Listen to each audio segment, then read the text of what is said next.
Hello everyone, welcome to another lecture of physics. आज हम लोग यूनिट एंड मेजरमेंट के डायमेंशनल एनालिसिस वाले पार्ट को आगे प्रोसीड करेंगे।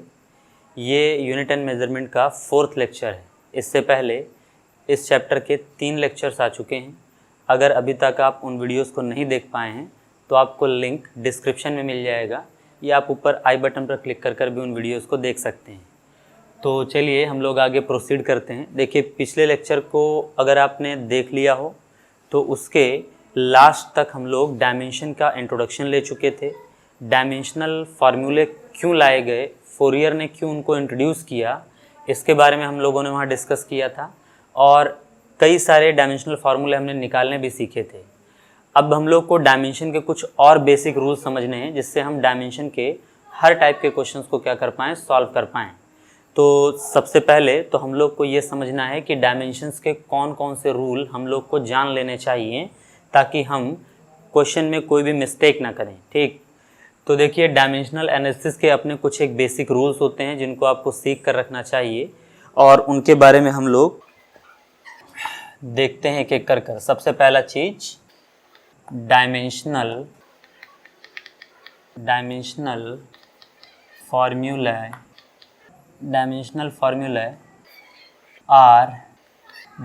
formula is represented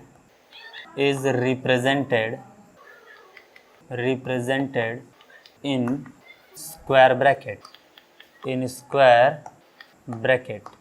देखिए, डायमेंशनल फार्मूला को हम लोग स्क्वायर ब्रैकेट में रिप्रेजेंट करते हैं, ये आपको ध्यान रखना है। देखिए, पिछले लेक्चर में हम लोगों ने कई सारे डायमेंशनल फार्मूले निकाले भी थे और उनको हम लोग हमेशा स्क्वायर ब्रैकेट के अंदर ही रिप्रेजेंट करते हैं। ठीक, ये आपका पहला आपको रूल याद रखना है। जैसे एग्जांपल के लिए अगर आप वेलोसिटी का डायमेंशनल फार्मूला लिखना चाहते हैं तो पिछले लेक्चर में हम लोगों ने वेलोसिटी का डायमेंशनल फार्मूला निकाला था LT-1। आपको इसको किसके अंदर लिख देना है, स्क्वायर ब्रैकेट के अंदर लिख देना है। ये फर्स्ट रूल है। सेकेंड आपका है dimensional formula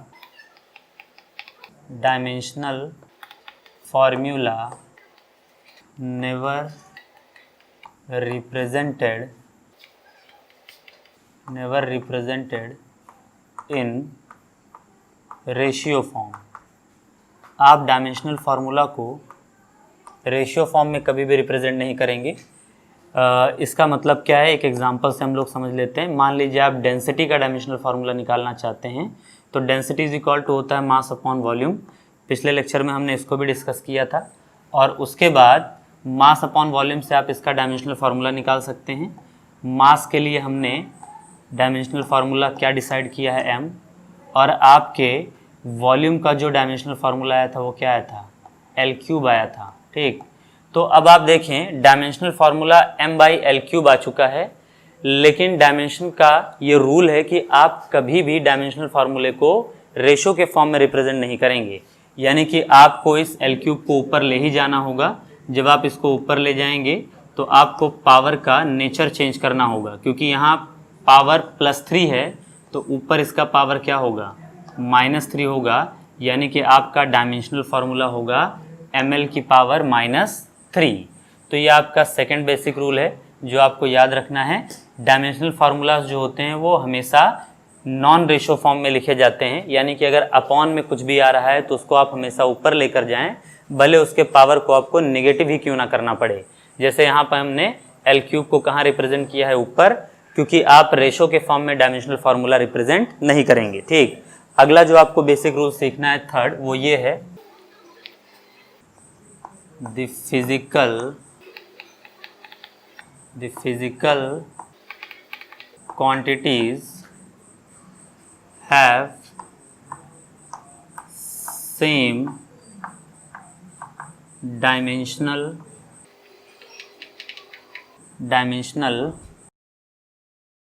formula. The physical quantities have same dimensional formula can be added or subtracted.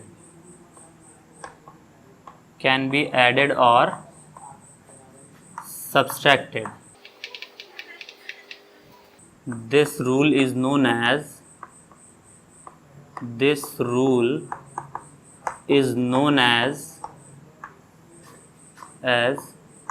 Principal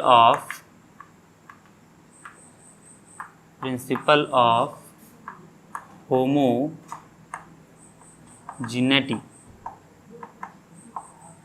देखिए आपका थर्ड रूल जो है ये इंपॉर्टेंट है, क्योंकि इस पर कई सारे आपको डायमेंशनल फार्मूला के न्यूमेरिकल्स मिलेंगे।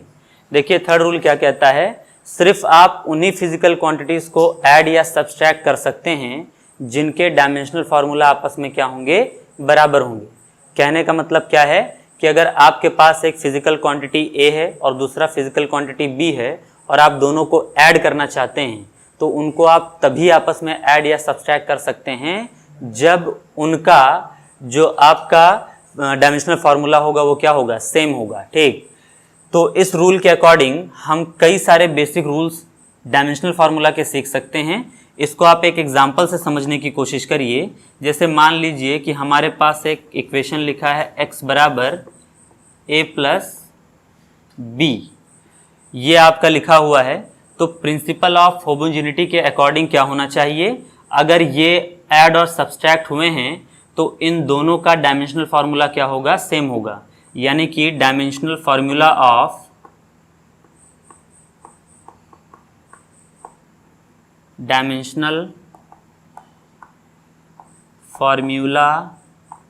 Of A is equal two dimensional formula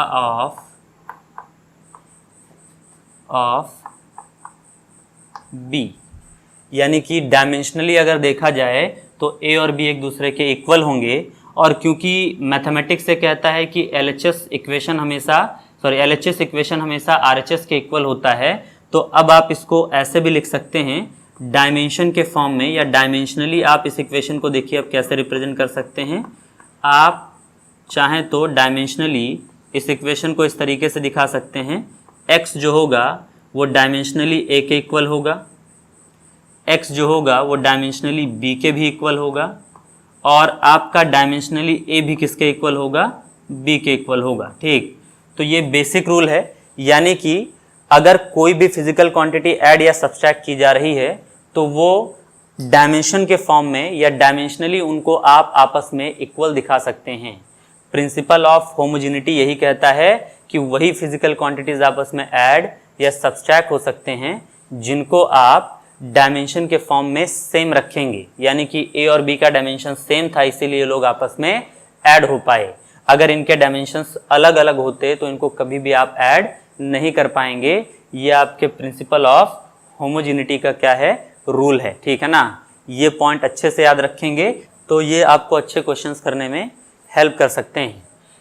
इन तीनों पॉइंट्स को आप फटाफट देख लीजिए। पहला आपका है डायमेंशनल फार्मूला को स्क्वायर ब्रैकेट में आप रिप्रेजेंट करेंगे, इनको कभी भी रेशो के फॉर्म में रिप्रेजेंट नहीं किया जाएगा, और उन्हीं फिजिकल क्वांटिटीज को ऐड या सब्सट्रैक्ट किया जा सकता है जिनकी फिजिकल क्वांटिटीज आपस में क्या हो, जिनका डायमेंशनल फार्मूला आपस में क्या हो, बराबर हो। ठीक, तो इन पॉइंट्स के अकॉर्डिंग हम लोग कुछ क्वेश्चंस कर देखते हैं, और उसके बाद फिर हम और रूल सीखेंगे। इन 3 रूल्स के अलावा भी और रूल हैं, लेकिन पहले इन 3 रूलों को यूज कर हम लोग कुछ क्वेश्चंस कर लेते हैं और देखते हैं कि प्रिंसिपल ऑफ होमोजेनिटी पर किस टाइप के न्यूमेरिकल्स बन सकते हैं, और उनको सॉल्व करने के बाद हम लोग आगे के रूल्स पर भी क्या करेंगे, कंसंट्रेट करेंगे। ठीक, तो सबसे पहले प्रिंसिपल ऑफ होमोजेनिटी के कुछ क्वेश्चंस को हम लोग प्रैक्टिस करेंगे, और प्रैक्टिस कर ये देखेंगे कि कैसे डायमेंशनल एनालिसिस में इन क्वेश्चंस को यूज किया जाता है।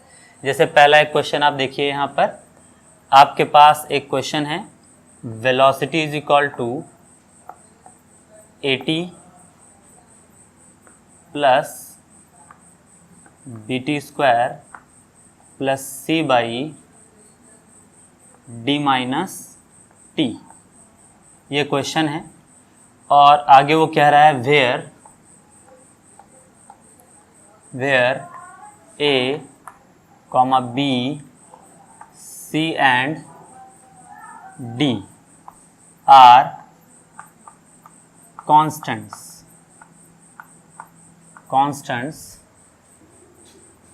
find their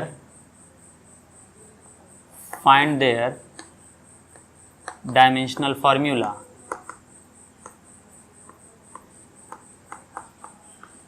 डायमेंशनल फॉर्मूला,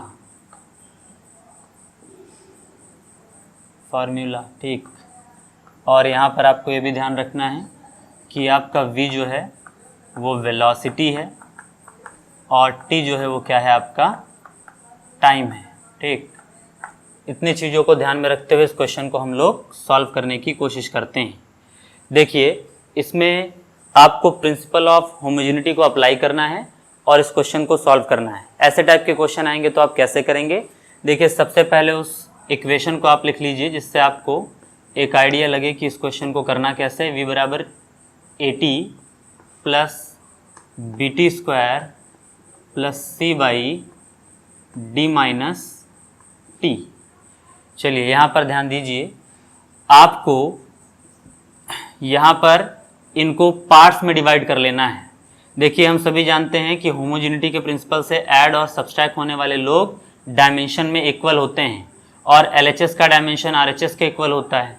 तो देखिए, इसका पहला पार्ट ब्रेक करेंगे हम तो वेलोसिटी इज इक्वल टू हो जाएगा AT, यानी कि वेलोसिटी का डायमेंशन AT के बराबर होगा, ठीक। दूसरा इसका जो पार्ट डिवाइड होगा वो क्या होगा, वेलोसिटी जो होगा उसका डायमेंशन BT स्क्वायर के भी इक्वल होगा। और तीसरा पार्ट जो इसका होगा वो होगा वेलोसिटी का dimension C by D minus T के इक्वल होगा। और चौथा पार्ट भी हम इसका एक कर सकते हैं, क्योंकि ये दोनों लोग आपस में सब्सट्रैक्ट हो रहे हैं तो इनका डायमेंशन भी आपस में क्या होगा, इक्वल होगा, यानी कि D किसके इक्वल होगा, T के इक्वल होगा। अब जरा यहाँ पर ध्यान दीजिए, वेलोसिटी का आपको डायमेंशन पता है, टाइम का पता है, आपको A का डायमेंशन निकालना है। तो A के लिए फॉर्मूला हो जाएगा वेलोसिटी अपॉन टाइम। टाइम को यहाँ से इस तरफ भेज दिया गया। वेलोसिटी का डायमेंशन क्या होता है, वो होता है LT minus 1 divided by T का डायमेंशन क्या होता है, कैपिटल T। अच्छा, T यहाँ पर पावर कुछ नहीं तो 1 है और 1 को जब ऊपर भेजेंगे तो -1 हो जाएगा। -1 इसका ऊपर जाने की वजह से, हम ऊपर क्यों ले जा रहे हैं, क्योंकि यहाँ सेकंड प्रिंसिपल लग रहा है, सेकंड रूल लग रहा है, आप डायमेंशन को कभी भी रेशो के फॉर्म में नहीं लिख सकते हैं। तो T को ऊपर ले जाइए, T यहाँ +1 है, ऊपर -1 होगा, -1 और -1 क्या हो जाएगा, -2, यानी कि LT माइनस 2 आपका A का क्या आ जाएगा, डायमेंशनल फॉर्मूला आ जाएगा। और ये आप यहाँ से इजीली निकाल सकते हैं। इसके बाद आप B का डायमेंशनल फार्मूला निकालिए तो B बराबर क्या हो जाएगा, V अपॉन T स्क्वायर। देखिए, T स्क्वायर को यहाँ भेज दिए। वेलोसिटी का डायमेंशन अभी अभी हमने लिखा था LT माइनस 1 और T स्क्वायर, तो T टाइम है, टाइम का डायमेंशन T होता है, लेकिन उसका क्या लगा हुआ है, स्क्वायर लगा हुआ है। अभी अभी हमने पढ़ा है कि डायमेंशंस को रेशो के फॉर्म में नहीं लिखा जा सकता, ऊपर ले जाइए। T स्क्वायर है, ऊपर जाएगा तो ये -2 हो जाएगा, -2 और -1 क्या होगा आपका, -3 होगा, यानी कि एट लास्ट आपको डायमेंशन मिल जाएगा LT माइनस 3। ये आपके B का क्या आ गया, डायमेंशनल फार्मूला आ गया। उसके बाद हम C का निकाल लेते हैं, लेकिन C का भी हम नहीं निकाल पाएंगे क्योंकि हमें वेलोसिटी का पता है, टाइम का पता है, लेकिन D का नहीं पता है। तो पहले हम D का निकाल लेते हैं। तो देखो, D इक्वल T के है और T क्या होता है, टाइम। तो आपके D का डायमेंशनल फार्मूला क्या आ जाएगा, T आ जाएगा। आपको ये स्टेप लेने की जरूरत भी नहीं थी क्योंकि आप सीधा सीधा देख सकते हैं ये दोनों आपस में सब्सट्रैक्ट हो रहे हैं तो डायमेंशनली क्या होंगे, इक्वल ही होंगे।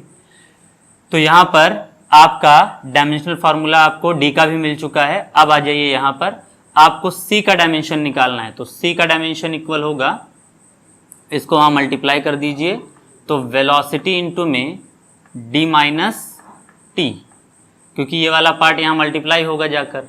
चलिए, वेलोसिटी का डायमेंशन क्या होता है, वो होता है LT माइनस 1, हमने रख दिया।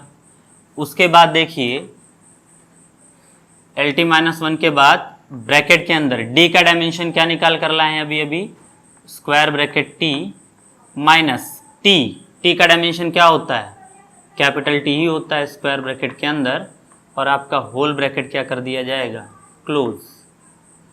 अब देखिए, capital T minus capital T है तो T और T तो यहाँ से क्या हो जाएगा, कॉमन, यानी क्या आ जाएगा LT माइनस 1 इंटू T आपका कॉमन हो चुका है, और ब्रैकेट में क्या बचा है, देखिए टी और टी कॉमन हो गया, तो यहां बचा है 1 -1। अब उसके बाद देखिए टी की पावर -1 और यहाँ टी की पावर +1, -1 और +1 क्या हो जाएगा, एल टी की पावर 0, और यहाँ पर इंटू में क्या हो जाएगा, 1 - 1 इंटू में 0। देखिए 0 एक डिजिट है और डिजिट के पास कोई डायमेंशनल फार्मूला नहीं होता है। आगे हम रूल पढ़ेंगे, जितने भी न्यूमेरिकल कांस्टेंट्स होते हैं वो डायमेंशनलेस होते हैं। यहाँ आपको डायमेंशनल फार्मूला निकालना है, यहाँ कोई आपको मैथमेटिकल इक्वेशन सॉल्व नहीं करना है। डायमेंशंस पावर का सारा कह सकते हैं कि प्रॉब्लम होता है। आप यहाँ पर 0 से मल्टीप्लाई कर इसको पूरा 0 मत करने लगिएगा। आपको यहाँ 0 का क्या रखना है, डायमेंशनल फार्मूला रखना है, क्योंकि आप डायमेंशनल एनालिसिस पढ़ रहे हैं, कोई मैथमेटिकल इक्वेशन नहीं पढ़ रहे हैं। इस बात को समझने की कोशिश करिए। यहाँ 1 - 1 0 आएगा और अब 0 का डायमेंशनल फार्मूला जो होता है उसको यहाँ पर हमें पुटअप करना है। और 0 का डायमेंशनल फार्मूला कुछ भी नहीं होता है, वो एक डायमेंशनलेस क्वांटिटी होती है। डायमेंशनलेस क्वांटिटीज की जगह पर आप सिर्फ 1 लिख सकते हैं, यानी कि 0 की जगह पर 1 आ जाएगा। ये कैसे होता है, तो देखो डायमेंशनलेस क्वांटिटीज जो होती हैं उनके L का पावर 0 होता है, T का पावर 0 होता है, M का पावर 0 होता है, और किसी भी चीज की पावर 0 क्या होता है, 1 होता है। तो आप डायमेंशनलेस के जगह पर 1 पुटअप कर सकते हैं। तो यहाँ पर देखिए L था, T की पावर 0, ये भी 1 हो जाएगा, तो ये भी हट गया, और इनटू में L बचा था और इनटू में 0 की जगह पर भी क्या आएगा, 1, डायमेंशन के अकॉर्डिंग ये भी 1। तो एट लास्ट आपको C का डायमेंशन मिलेगा क्या, L मिल जाएगा। ठीक, तो इस तरीके से हम प्रिंसिपल ऑफ होमोजेनिटी को यूज कर इन सभी A, B, C और D जो कॉन्स्टेंट्स आपको दिए गए थे उनका हम डायमेंशनल फार्मूला निकाल ले गए हैं। तो एक बात समझने की कोशिश करिए, हमने इस क्वेश्चन को कैसे किया है, स्टेप बाय स्टेप समझिए। जब भी आपको ऐसे इक्वेशन एडिशन या सब्सट्रैक्शन में दिए जाएं तो उसको लगातार उतने पार्ट्स में ब्रेक कर लीजिए जितने बार उसको ऐड या सब्सट्रैक्ट किया गया हो।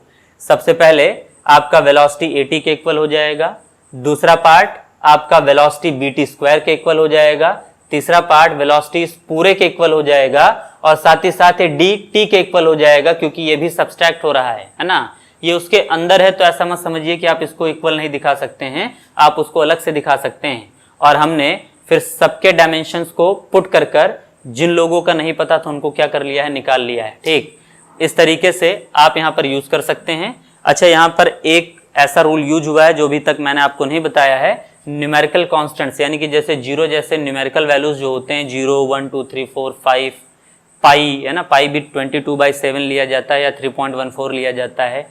E एक्सपोनेंशियल टर्म जिसको हम लोग कहते हैं, तो इलियर्स कांस्टेंट्स उसको कहा जाता है, तो E की वैल्यू 2.71 होती है। इन सभी को आप डायमेंशनलेस लेकर चलेंगे, ठीक है ना। तो एक बात यहाँ पर समझ कर रखना है कि ये लोग डायमेंशनलेस क्वांटिटीज में आते हैं, और इसी वजह से इस 0 की जगह पर हमने 1 रखा है। जो भी डायमेंशनलेस रहा करेगा उसकी जगह पर आप 1 पुटअप कर सकते हैं, और इसीलिए मैंने 0 की जगह पर यहाँ क्या पुटअप किया है, 1 पुटअप किया है। इसका आगे हम प्रूफ भी देख लेंगे, लेकिन अभी के लिए आपको याद रखना है कि जितने भी न्यूमेरिकल कांस्टेंट्स होते हैं वो सब क्या होते हैं, डायमेंशनलेस क्वांटिटी होते हैं। ठीक, तो इस तरीके से ये आपके प्रिंसिपल ऑफ होमोजेनिटी पर एक बेस्ड न्यूमेरिकल था जिसको हमने अभी अभी सॉल्व किया है।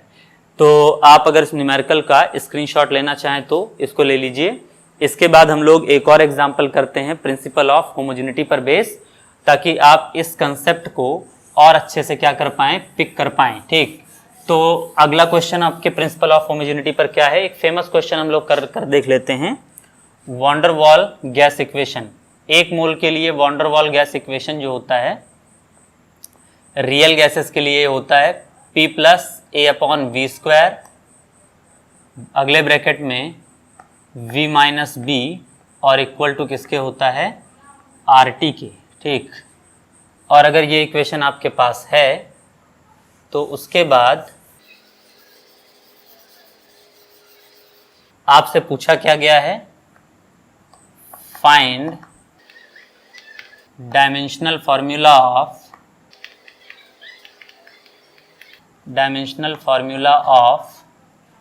Small a and small b।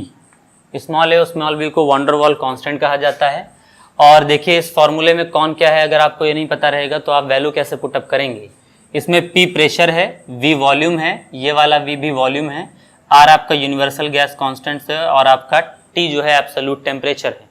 एक बात यहाँ पर समझिए, हमें इस R और T को यूज ही नहीं करना पड़ेगा, हम प्रिंसिपल ऑफ होमोजेनिटी लगाकर इस क्वेश्चन को क्या कर ले जाएंगे, सॉल्व कर ले जाएंगे। तो देखिए आपसे A और B का डायमेंशन पूछा गया है। आप देखिए ये A जो है वो P के साथ ऐड हो रहा है, यहाँ पर A/V² P के साथ ऐड हो रहा है, और ये स्मॉल b जो है वो किसके साथ ऐड हो रहा है, V के साथ ऐड हो रहा है। तो आप तुरंत यहाँ पर according to principle of homogeneity आप तुरंत अप्लाई करिए इसको। According to principle of homogeneity, आप होमोजेनिटी के प्रिंसिपल को अप्लाई करेंगे तो आपको क्या मिलेगा, आपको मिलेगा कि जो P है वो डायमेंशनली किसके इक्वल होगा, A/V² के। देखिए हमने प्रिंसिपल ऑफ होमोजेनिटी में यही सीखा है कि आपका जो भी पार्ट किसी दूसरे पार्ट के साथ ऐड होता है वो डायमेंशनली क्या होते हैं, इक्वल होते हैं। तो P A/V² के इक्वल होगा, और आपका जो V है वॉल्यूम जो है वो सीधा सीधा स्मॉल b के इक्वल हो जाएगा। तो हम दोनों पार्ट्स को सॉल्व कर लेते हैं। A का डायमेंशन चाहिए तो A इक्वल यहाँ से हो जाएगा प्रेशर इनटू में वॉल्यूम का स्क्वायर। इस वॉल्यूम को हम यहाँ भेज दिए। प्रेशर का डायमेंशन आपको पिछले लेक्चर में निकलवाए थे, मैंने कहा था इसको याद कर लीजिएगा क्योंकि आगे चलकर ये यूज होगा। ये आपका आ गया ml⁻⁻1 और T⁻², प्रेशर का आपका है। और अगला जो हम लोग को निकालना है वो वॉल्यूम का है। तो वॉल्यूम का भी आपको याद कराए थे, वॉल्यूम का होता है L3, लेकिन इस पूरे का क्या लगा हुआ है, होल स्क्वायर। ये स्क्वायर है V का। अगला स्टेप देखिए आपका क्या हो जाएगा, वो होगा प्रेशर का ml⁻⁻1 T⁻², और L³ है तो 3 2 जार क्या हो जाएगा 6, यानी कि L⁻6 हो जाएगा। अब देखिए यहाँ पर m 1 टाइम है, T 1 टाइम है, लेकिन L 2 बार हैं और अलग अलग फॉर्म में लिखे हैं। यहाँ L⁻⁻1 है और यहाँ L⁻6 है। तो आप जब भी ऐसा देखें, देखिए मैथमेटिक्स का एक रूल होता है, जैसे A⁻x लिखा है और आपके A⁻y लिखा हुआ है, अगर बेस बराबर हैं तो बेस को एक बार लिखकर उनके पावर को क्या कर दिया जाता है, ऐड। तो आप क्या लिख सकते हैं, x + y। आप यहाँ देख लीजिए L⁻−1 है और L⁻6 है, तो L को 2 बार अलग अलग लिखने से अच्छा है आप दोनों पावर ऐड कर लीजिए। तो -1 + 6 ये आपका माइनस है, प्लस माइनस माइनस होगा, 6 में से 1 गया, कितना बचेगा 5। साइन बड़े वाले का यानी कि आपको +5 लिखना पड़ेगा। तो एट लास्ट आपको डायमेंशनल फार्मूला क्या मिल जाएगा, ml⁵ एंड T⁻²। ये आपका किसका डायमेंशनल फार्मूला आ गया, A का। हम A का डायमेंशनल फार्मूला तो निकाल ले गए हैं, अब बारी है किसकी, B की। B के डायमेंशनल फार्मूला को निकालने की। हमने इस V को किसके बराबर इक्वल किया था, B के, क्योंकि दोनों आपस में सब्सट्रैक्ट हुए थे। और प्रिंसिपल ऑफ होमोजेनिटी का कहना यह है कि ऐड और सब्सट्रैक्ट होने वाले फिजिकल क्वांटिटीज का डायमेंशनल फार्मूला क्या होता है, सेम होता है। हमने उसी प्रिंसिपल को यूज कर A का डायमेंशनल फार्मूला निकाल लिया है, और अब B का डायमेंशनल फार्मूला किसके इक्वल होगा, वॉल्यूम के। वॉल्यूम आपका L³ होता है, ठीक है ना। यहाँ पर आपका आ जाएगा फार्मूला B = L³, ठीक। तो हमसे पूछा गया था इस फॉर्मूले में कि आपके इस इक्वेशन में जो A और B लिखा है इसका डायमेंशनल फार्मूला क्या होगा। हम दोनों का आंसर निकाल चुके हैं। एक बात और समझिए, जैसे इस इक्वेशन में V लिखा था, इसको हम वॉल्यूम मान लिए। किसी फॉर्मूले में V लिखा रहता है उसको हम वेलोसिटी कह देते हैं। जैसे इससे पहले वाला क्वेश्चन हमने किया तो उसको हमने वेलोसिटी कह दिया। देखिए अभी आपको आदत नहीं होगी, अगर आप 11th के शुरुआत में हैं और अगर आप 12th पास आउट कर चुके हैं तो आपको ये समझ में आ रहा होगा ऐसा क्यों किया गया है। क्योंकि ये इक्वेशन जो है ये प्रेशर और वॉल्यूम का इक्वेशन है, ये गैसों का इक्वेशन है। ये गैस के, रियल गैसेस के लिए इक्वेशन बनाया गया है। तो अगर गैस की बात चल रही है तो प्रेशर के साथ अगर किसी V के बारे में हम सोचेंगे तो वॉल्यूम के बारे में ही ऑब्वियस सी बातें सोचेंगे। वेलोसिटी के बारे में यहाँ सोचना थोड़ा ठीक नहीं है, क्योंकि प्रेशर और वॉल्यूम के रिलेशन ही हम लोग को ज़्यादातर पढ़ाए जाते हैं बायल्स रूल में, अलग अलग फॉर्म में। और जब आप टाइम वगैरह देखिए तो वेलोसिटी को टाइम से ही ज़्यादा रिलेट वगैरह किया जाता है, ठीक। वो आपको धीरे धीरे आदत पड़ जाएगी, अभी थोड़ा आपको ऑकवर्ड लग रहा होगा, आप एडजस्ट कर लेंगे। तो ये आपका सेकेंड एग्जाम्पल था प्रिंसिपल ऑफ होमोजेनिटी पर। हम इसके अलावा भी और क्वेश्चंस ट्राई कर देखते हैं कि आप प्रिंसिपल ऑफ होमोजेनिटी को अप्लाई कर कैसे अलग अलग सिचुएशंस में डायमेंशन के क्वेश्चंस को क्या कर सकते हैं, सॉल्व कर सकते हैं। ठीक, अगला आपका जो पॉइंट है वो हम लोग डिस्कस करेंगे, अगला क्वेश्चन हम लोग डिस्कस करेंगे। मान लीजिए कि आपको एक इक्वेशन देकर रखा है, क्वेश्चन है आपका, एक इक्वेशन है x equal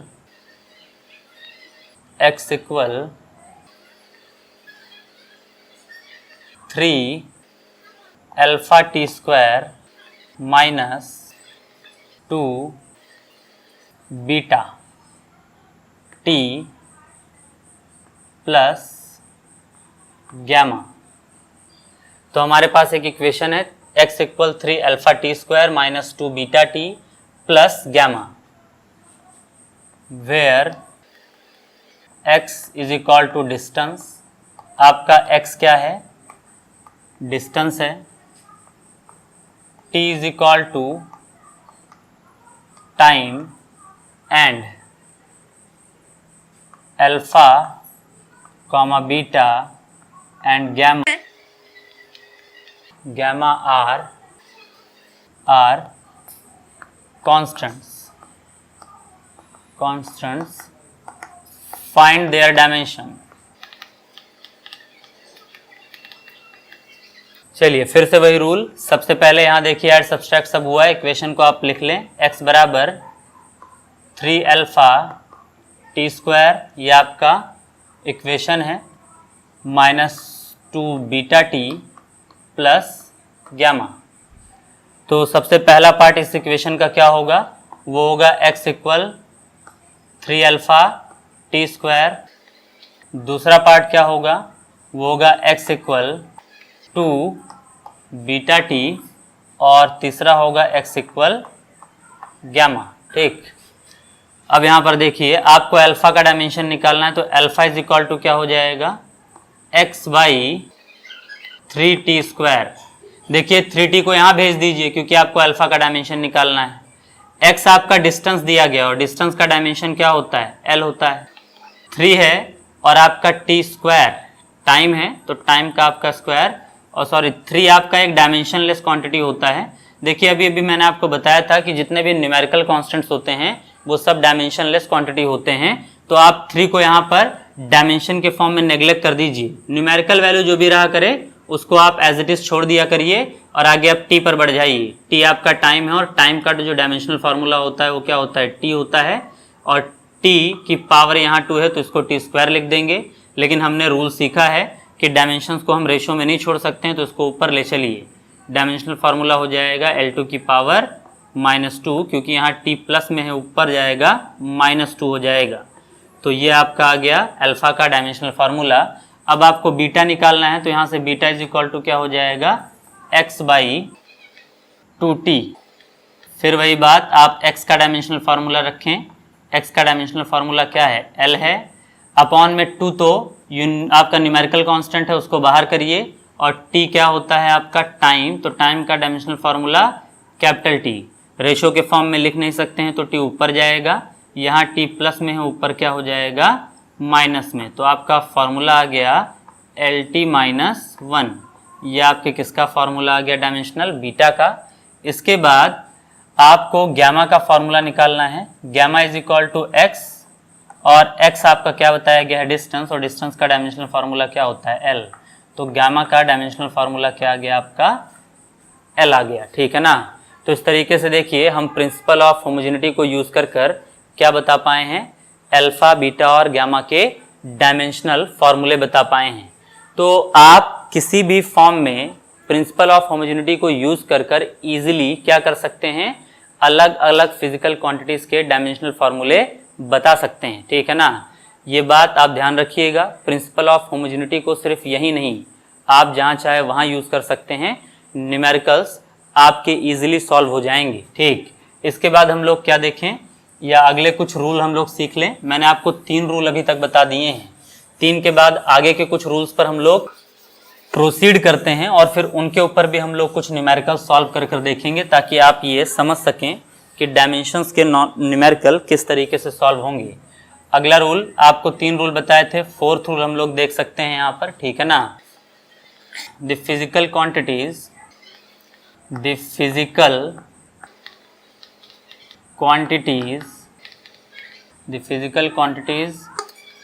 with different dimensional formula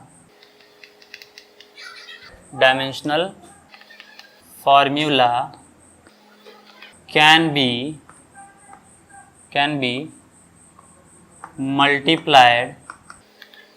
multiplied or divided।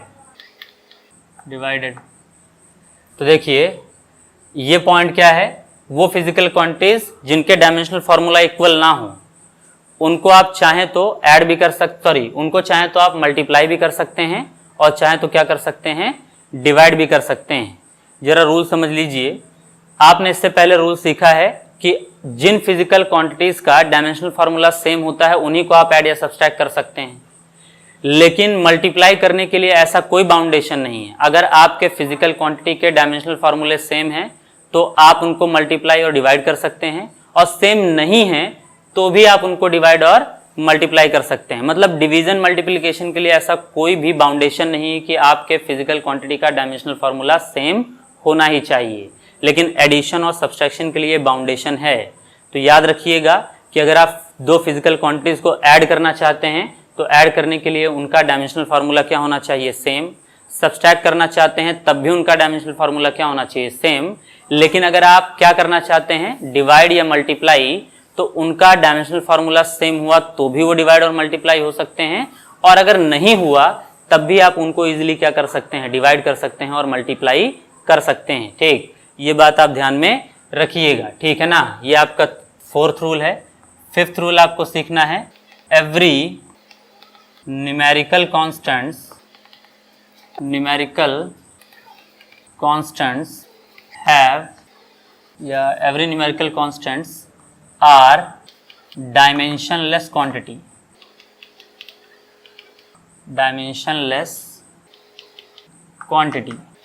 कोई भी न्यूमेरिकल कांस्टेंट हो वो सभी डायमेंशनलेस क्वांटिटी होते हैं। एग्जांपल के लिए 2, 6, 1/8, पाई भी एक न्यूमेरिकल कांस्टेंट ही है, न्यूमेरिकल वैल्यू होता है, 10 की पावर 6, ई को एक्सपोनेंशियल टर्म कहते हैं और इसकी वैल्यू 2.71 होती है। तो ई जो रहेगा ये भी एक स्पेशल टाइप का नंबर होता है, ठीक है ना। और ये सभी ETC, और फिर बहुत बड़ी फैमिली है न्यूमेरिकल कांस्टेंट्स की, इनफाइनाइट नंबर्स होते हैं, है ना, ठीक। तो इन सभी का अगर आप डायमेंशनल फार्मूला लिखना चाहते हैं तो इनको डायमेंशनलेस क्वांटिटी कहा जाता है। देखिए डायमेंशनलेस क्वांटिटी के किसी भी नंबर का या किसी भी डायमेंशनलेस क्वांटिटी के डायमेंशनल फार्मूला को रिप्रेजेंट कैसे किया जाता है, तो जैसे आप मुझसे कहिए कि पाई का डायमेंशनल फार्मूला क्या होगा, है ना, dimensional formula of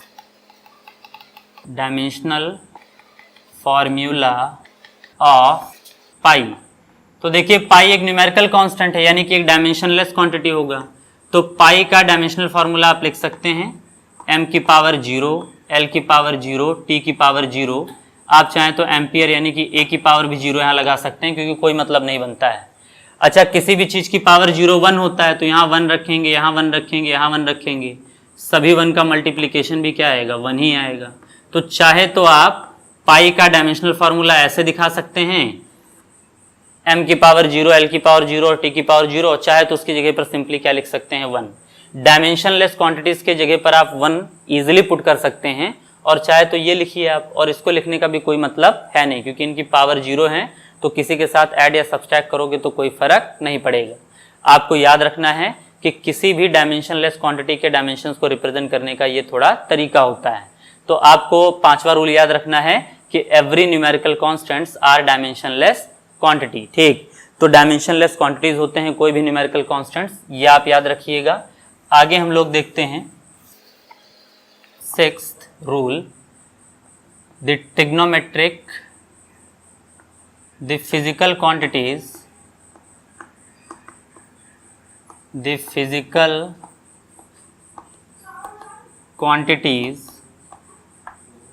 in front of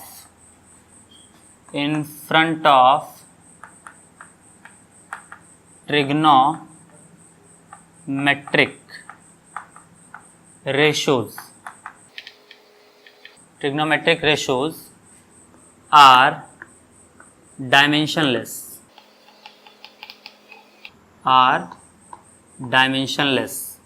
कहने का मतलब क्या है, जरा एग्जांपल समझिए। जैसे मान लीजिए आपने लिखा साइन और साइन के आगे लिख दिया अल्फा x बाई टी, ऐसे लिखा है।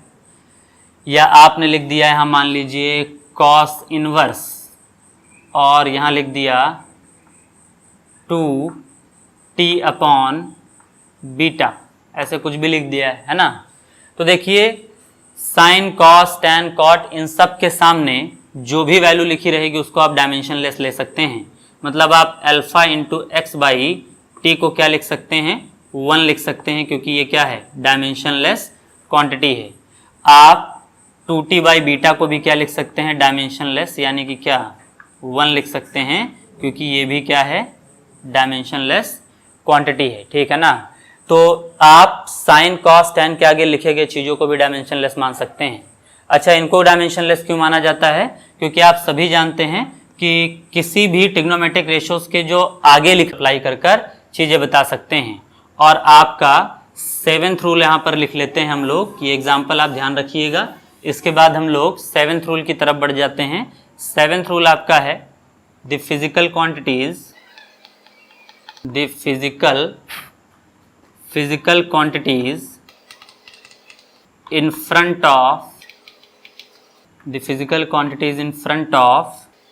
in front of log base e और log base 10 are dimensionless.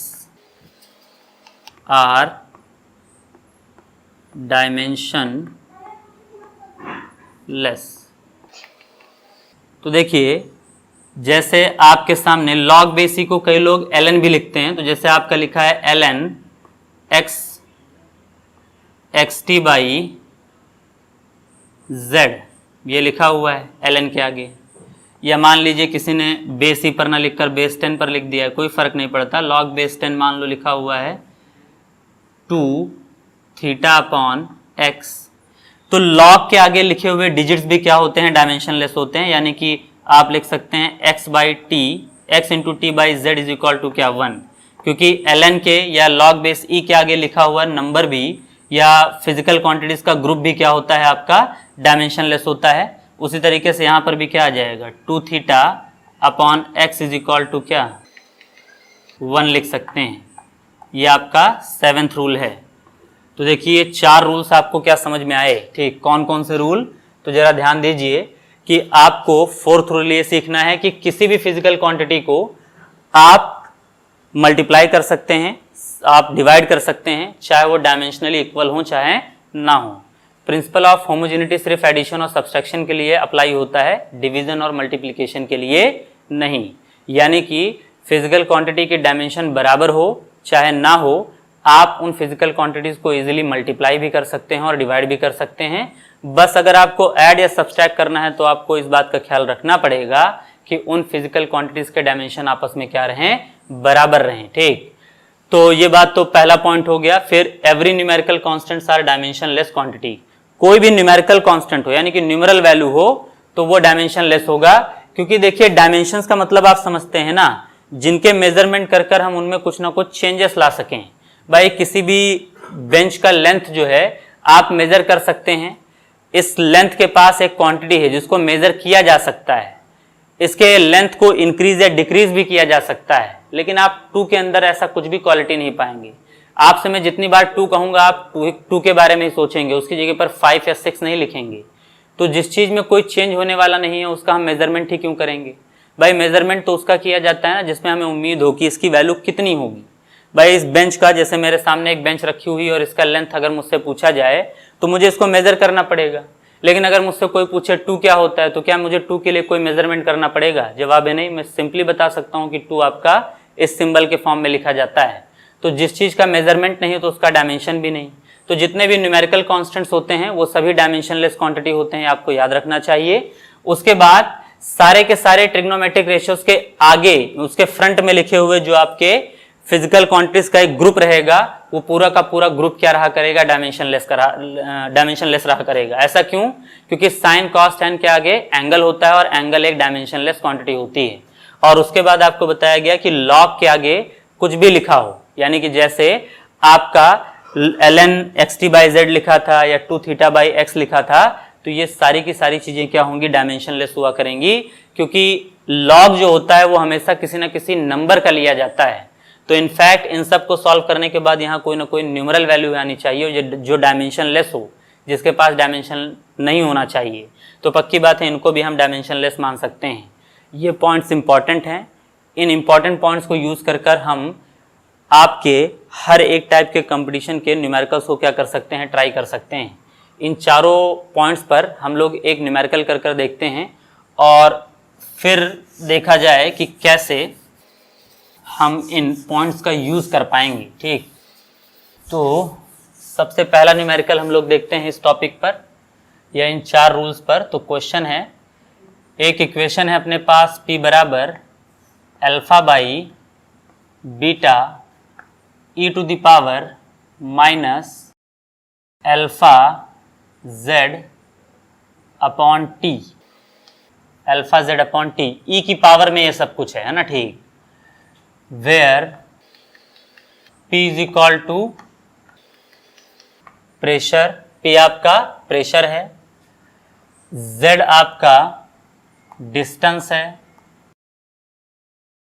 t क्या है आपका टाइम है,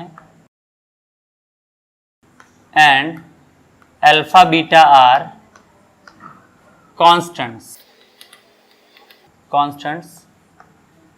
फाइंड डायमेंशनल फॉर्मूला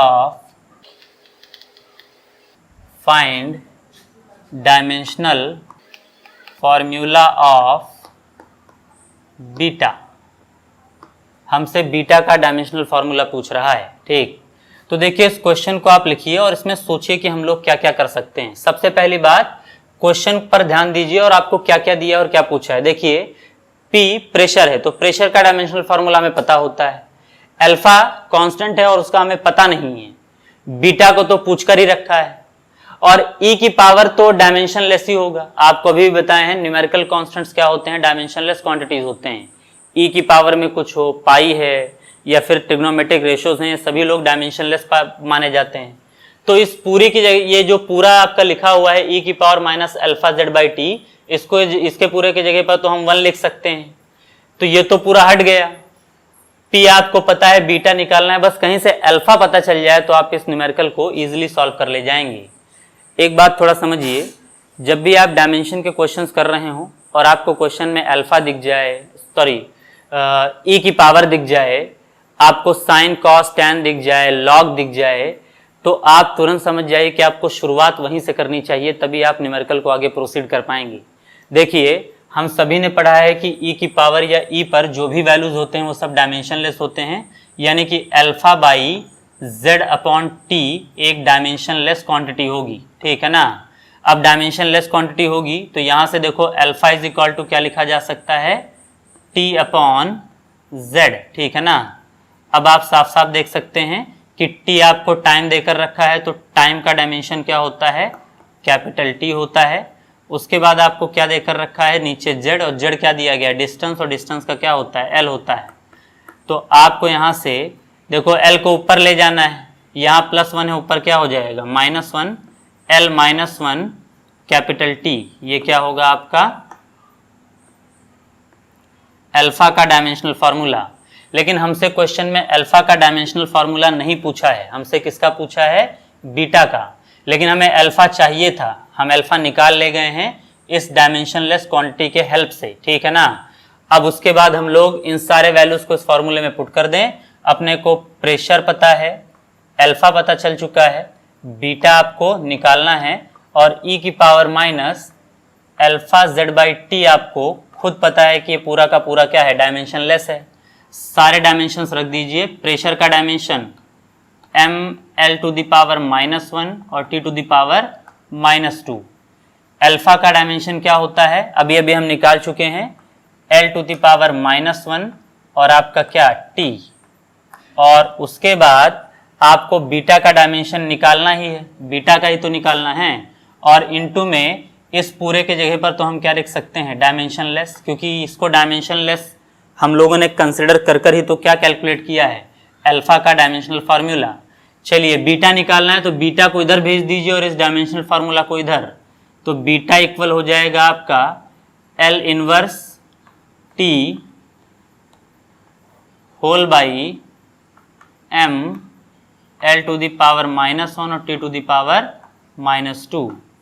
देखिए m को ऊपर भेज दीजिए तो m की पावर यहाँ +1 है, ऊपर क्या हो जाएगा -1, l की पावर -1 ऊपर जाएगा +1 होगा, तो +1 और -1 क्या हो जाएगा 0, और 0 का मतलब आप उसको हटा ही दीजिए, आप सिंपली कह सकते हैं कि l -1 और l -1 क्या हो जाएंगे कैंसल।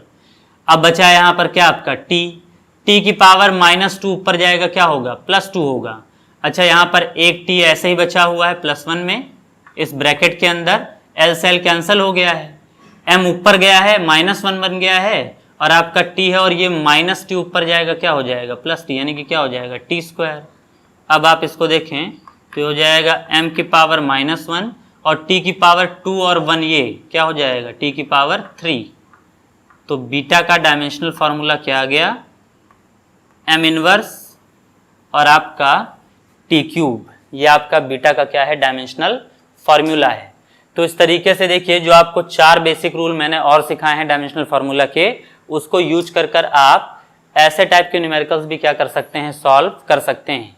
आप डायमेंशनलेस क्वांटिटीज की हेल्प से कॉन्स्टेंट्स का डायमेंशन निकाल कर न्यूमेरिकल को ईजिली क्या कर पाएंगे, सॉल्व कर पाएंगे। आपको आज मैंने 7 रूल डायमेंशनल फार्मूले के लिखाए हैं, इन 7 रूलों को आप याद करिए। इन रूल्स को अगर आप याद कर लेंगे तो इनको अप्लाई कर हम डायमेंशन के कोई भी क्वेश्चन इजीली क्या कर सकते हैं, सॉल्व कर सकते हैं। देखिए अगर आप डायमेंशनल फार्मूला के क्वेश्चंस अच्छे तरीके से करना चाहते हैं तो सबसे पहले तो आप कोई भी जो आपके पास बुक हो, रिफ्रेशर जो भी आप यूज़ करते हो, उस रिफ्रेशर में आप सबसे पहले डायमेंशनल फार्मूला निकालने का खूब प्रैक्टिस करिए, है ना। ठीक, रिफ्रेशर में बहुत सारे एग्जाम्पल्स दिए रहते हैं, आप पहले एग्जाम्पल्स देख कर करिए कि कैसे डायमेंशनल फार्मूला वो कैलकुलेट कर रहे हैं।